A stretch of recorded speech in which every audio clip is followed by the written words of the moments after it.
안녕하세요. 이진욱 세무사라고 합니다. 반갑습니다.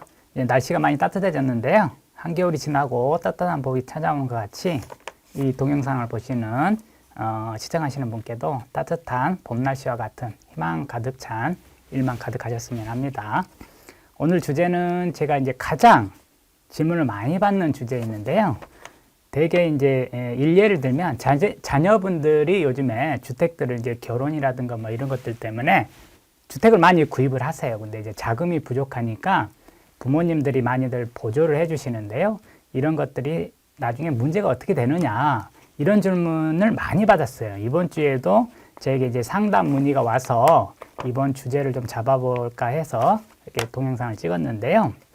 당연히 결론은 증여세 과세 대상됩니다. 왜 이게 문제가 이렇게 크게 와닿지 않냐면 계좌를 이체를 하시게 되더라도 당장은 과세관청이 그걸 잡아서 증여세를 때리지는 못해요. 그걸 뭐 인력도 부족하고 그다음에 그걸 건건히 한다는 것은 불가능하죠. 다만 이제 그 물건이 매매되거나 또 경매 넘어가거나 했을 때 자금 출처에 대해서 이제 소명하는 과정에서 혹은 부모님들 신변상에 유고가 일어났을 때 상속 재산을 산정하는 과정에서 계좌를 이제 조사하다 보면 원래 이제 은행에서 고액건들이 이체되거나 그다음에 출금이 되게 되면 마감할 때 금융위원회에 다 보고가 이루어집니다. 그래서 금융위원회는 그 자료를 가지고 있다가 조사라든가 세무조사라든가 그다음에 다른 개인들 자금 출처 조사할 때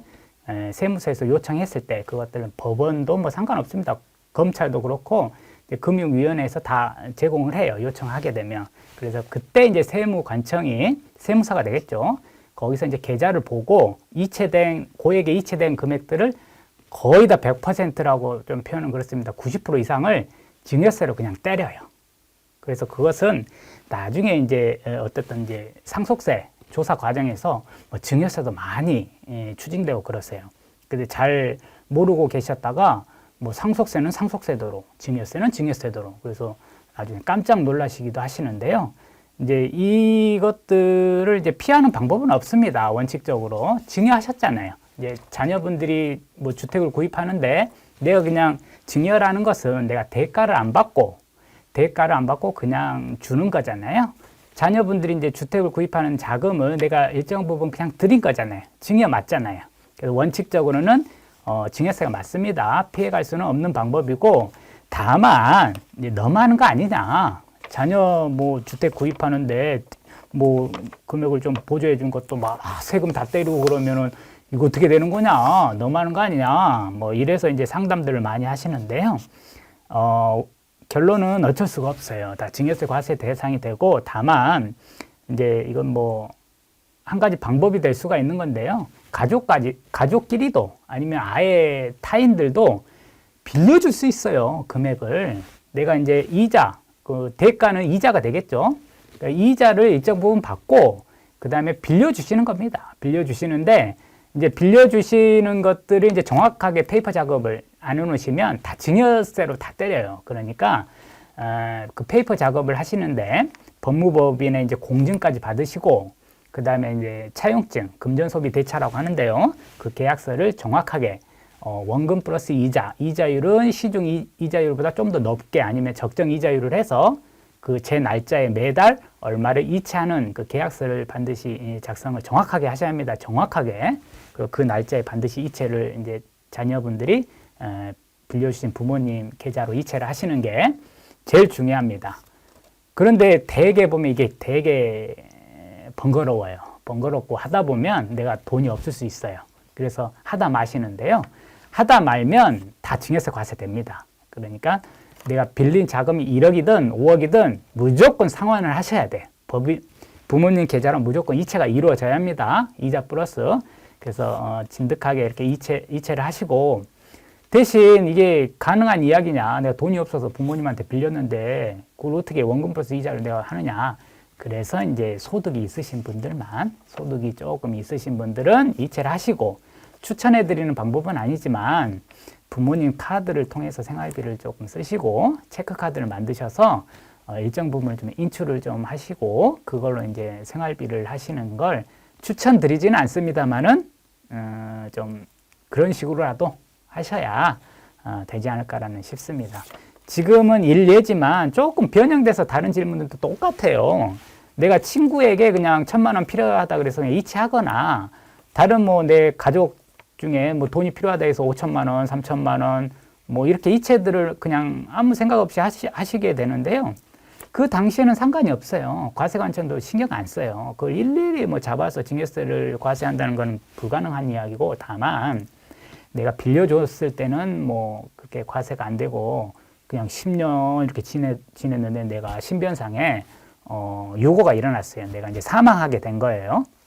사망하게 되면 상속 재산을 이제 산정할 거잖아요. 거기에 이제 예금을 들여다봅니다. 10년치를 이제 쫙 들여다보는데 이제 조금 200만 원 이상이에요. 거의 뭐 100만 원, 200만 원 이하는 생활비로 그냥 인출한 걸로 이제 보기 때문에 과세 당국도 이해를 해주는데 200만 원 이상의 고액 같은 경우들이 인출됐거나 이체됐을 경우에는 모조리 그냥 증여세를 때리고 상속 재산에 포함이 됩니다. 10년치를. 그래서 내가 이제 유고시에 내 이제 상속인들이 이제 그것들을 소명을 못 하게 되면 다 증여세로 과세가 돼요. 근데 내가 돈은 몇 년 전에 받았는데 받는 것도 아니고 빌렸겠죠. 뭐 빌렸는데 계좌로 이체됐겠죠. 근데 뭐 갚는 과정에서는 그냥 내 현금을 주든 아니 다른 물건지를 주든 뭐 다른 물건으로 대체하든 상환을 하든 뭐 그랬을 거랍니다. 그랬을 거예요. 근데 난데없이 몇 년 후에 뭐 증여세 과세를 맞는다거나 그런 경우가 있어요. 깜짝 놀라시죠. 그러니까 꼼꼼하게 좀 정리를 해 주셔야 돼요. 계좌로 내가 이체되는 금액들이랑 빌려주는 금액들을 뭐 하다못해 수기라도 장부를 좀 작성을 하시고 꼼꼼하게 좀 관리를 해 주셔야 돼요. 나중에 세무서에서 연락 왔을 때 이러이러한 금액인데 내 기억이 나게끔 그 정리를 해 놓으셔서 내가 이러이러해서 내가 빌려준 거다. 그때 당시에 빌려주고 내가 자동차를 대신 받았다. 아니면 빌려주고 내가 뭐 현금으로 얼마씩 내가 받아서 다 받은 거다. 증여가 아니다.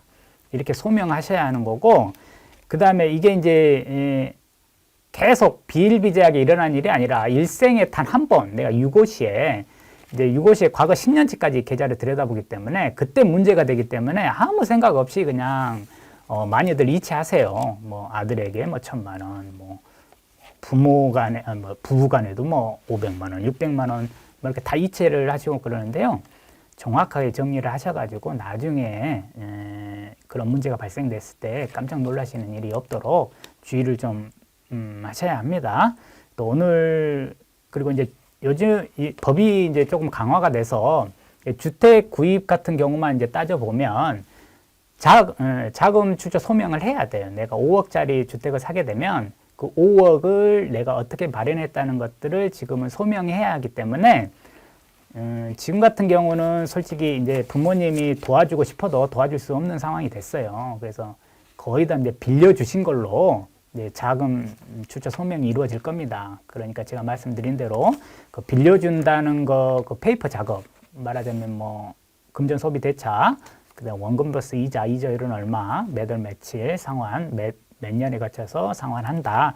정확하게 공증 많이 비싸지 않습니다. 공증까지 완벽하게 하시고 그 날짜에 제 날짜에 반드시 이체를 하셔야 합니다. 이체를 하시고 이제 서두에도 말씀드렸지만 부족한 생활비 같은 경우는 이제 부모님 카드라든가 체크 카드를 그러시면 안 되지만 그걸 좀 받으셔서 이제 조금씩 이제 보조하면서 생활하시면 뭐 좀 증여세 과세 문제에서 피해가지 않겠습니까?